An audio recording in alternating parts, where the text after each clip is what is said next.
Hello दोस्तों, कैसे हैं आप सभी लोग।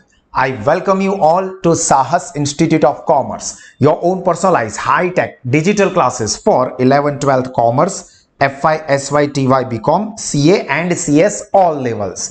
दोस्तों, 12th कॉमर्स में SP एंड CC सब्जेक्ट के SP वाले पार्ट में यानी कि सेकंड पार्ट में इस वक्त हम लोग सेकंड चैप्टर स्टडी कर रहे हैं, जो कि है transfer and transmission of shares. और इस चैप्टर के आज के सेशन में हम लोग कवर करने वाले हमारा topic procedure for transfer of dematerialised share. देखो, इसके आगे वाले सेशन में हमने फिजिकल शेयर के ट्रांसफर का जो प्रोसेस है वो समझा था।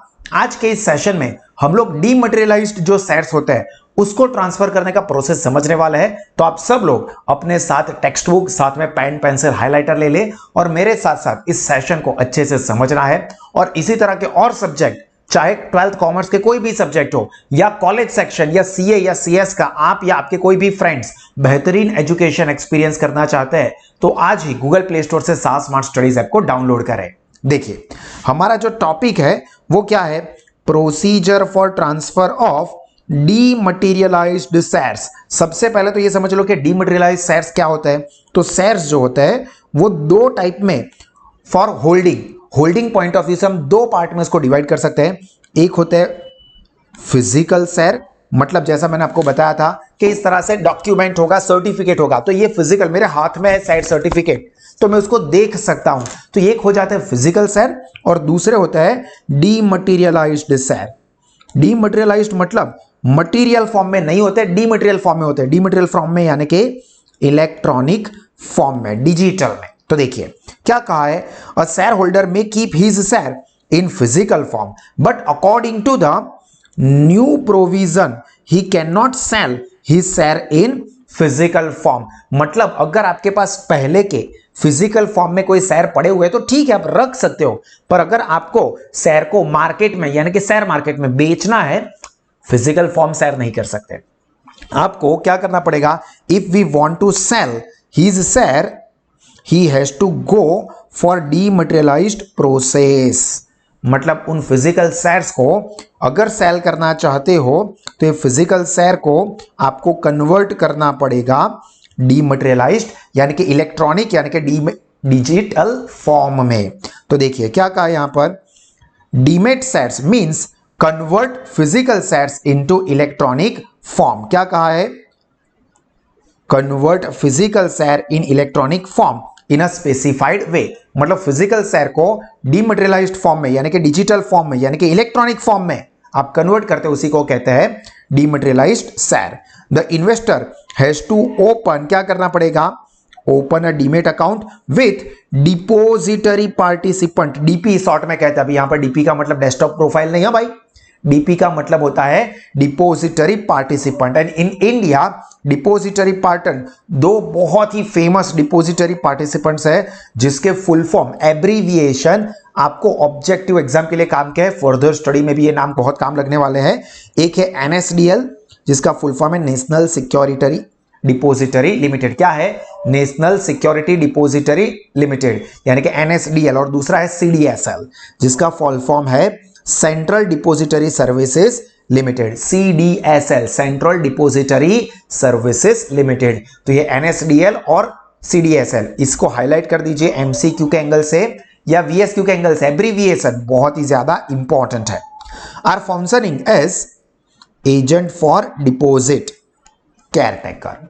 मतलब ये NSDL और CDSL जो है ये वो वर्क परफॉर्म करते हैं। And on behalf of this institution PSU यानी कि पब्लिक सेक्टर यूनिट बैंक, हम PSU का मतलब होता है पब्लिक सेक्टर यूनिट बैंक, और इवन प्राइवेट बैंक और any other financial institution open demat account. मतलब ये NSDL और CDSL के बिहाफ में कोई भी PSU बैंक होगी यानी कि पब्लिक सेक्टर बैंक, या कोई प्राइवेट बैंक या कोई भी और फाइनेंशियल इंस्टीट्यूशन जो इन्वेस्टर है उसके लिए डीमेट अकाउंट ओपन कर सकते हैं। बट उसको मैनेज कौन करेगा, या तो NSDL होगा या तो CDSL होगा।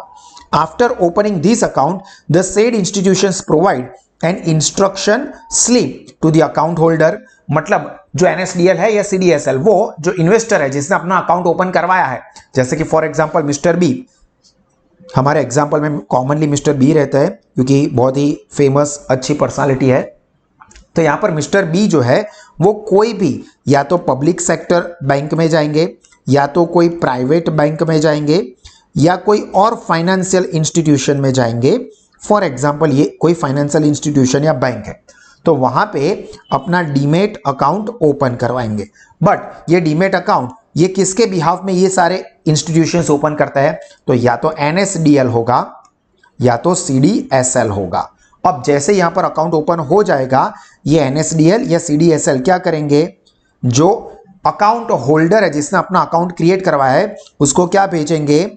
यहां पर वो यहां पर भेजेंगे इंस्ट्रक्शन स्लिप। तो ये इंस्ट्रक्शन स्लिप भेजेंगे कि भाई आप लोगों को इतनी इतनी जानकारियां होनी चाहिए, एनएसडीएल और सीडीएसएल के तौर पे हम लोग आपको ये जानकारी दे देते हैं। It is used by the account holder for the purchase और सेल ऑफ सिक्योरिटी। यूज क्यों करेंगे? यूज फॉर परचेज और sale of securities. Now image of instruction slip is on the next page. ये हालांकि इतना काम का नहीं है, ये इमेज ऑफ इंस्ट्रक्शन स्लिप मतलब ये आप अपनी बुक में ऐसे इसको हॉरिजॉन्टल फॉर्म में कन्वर्ट करके या आप अपने रेफरेंस के लिए देख सकते हो। कुछ खास काम का नहीं है, आपको डीमेट फॉर्म में आपको मिलता ही है, इनकी वेबसाइट के ऊपर भी देखने को मिलता ही है। तो the company can observe its share holders and their holding on the website provided by NSDL और सीडीएसएल। मतलब कंपनी को जानना है कि भी अपने कौन कौन शेयर होल्डर्स है, कोई बात नहीं, एनएसडीएल सीडीएसएल की वेबसाइट पे चले जाओ, वहां पे आपको आपके सारे शेयर होल्डर की इंफॉर्मेशन प्रोवाइड कर दी जाएगी। However company can not make any change in it. Company उसमें चेंज नहीं कर सकती। कंपनी क्या कर सकती है? सिर्फ देख सकती है। देखो हमारे इतने इतने इतने इतने शेयर इन लोगों के पास है, वो एनएसडीएल या सीडीएसएल की जो वेबसाइट प्रोवाइड करेंगे उसके ऊपर वो देख सकते हैं। As per the instruction slip the broker, bank और फाइनेंशियल इंस्टीट्यूशन विल परचेज और sell the shares and purchasing और selling process is done online on computer. मतलब कि ये जो भी ब्रोकर या बैंक या फाइनेंशियल इंस्टीट्यूशन होगा जहां पर मेंबर ने अपना डीमेट अकाउंट ओपन करवाया होगा, वो लोग वो मेंबर के बिहाफ में या तो परचेज करेंगे या तो सेल करेंगे। और ये परचेज या सेल का जो भी प्रोसेस होगा वो कैसे होता है? Online on computer. मतलब जो फिजिकल शेयर ट्रांसफर का हमने पूरा प्रोसेस देखा था ना, ऐसा कुछ नहीं होगा, ऑनलाइन ये सारा प्रोसेस किया जाता है। A person who wants to purchase share has to pay the price of the shares and stamp duty along with the brokerage। मतलब जो खरीदना चाहता है वो क्या देगा? जो शेयर जिस प्राइस पे वो खरीद रहे हैं वो शेयर की प्राइस, उसके ऊपर जो स्टैंप ड्यूटी एप्लीकेबल होती है वो, और जो ब्रोकरेज होती है वो, ये तीन चीजें बायर यानी कि परचेसर पे करेगा। And the total amount of purchase is debited. Total amount of purchase जो होगी वो क्या हो जाएगी?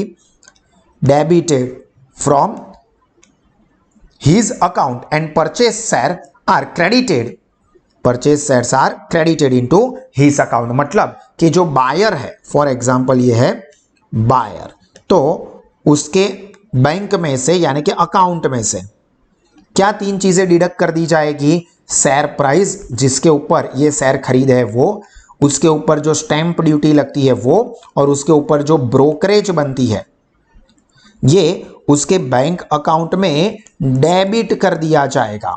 और उसके डीमेट अकाउंट में, ये सब हुआ था बैंक अकाउंट में, और डीमेट अकाउंट में क्या कर दिया जाएगा?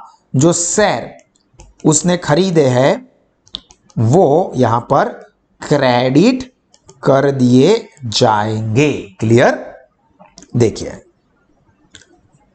His shares, देखो यहां पर वही लिखा है। Similarly if the share holder sells his share, अभी इसका ऑपोजिट होगा। अगर शेयर होल्डर शेयर को सेल करता है तो क्या होगा?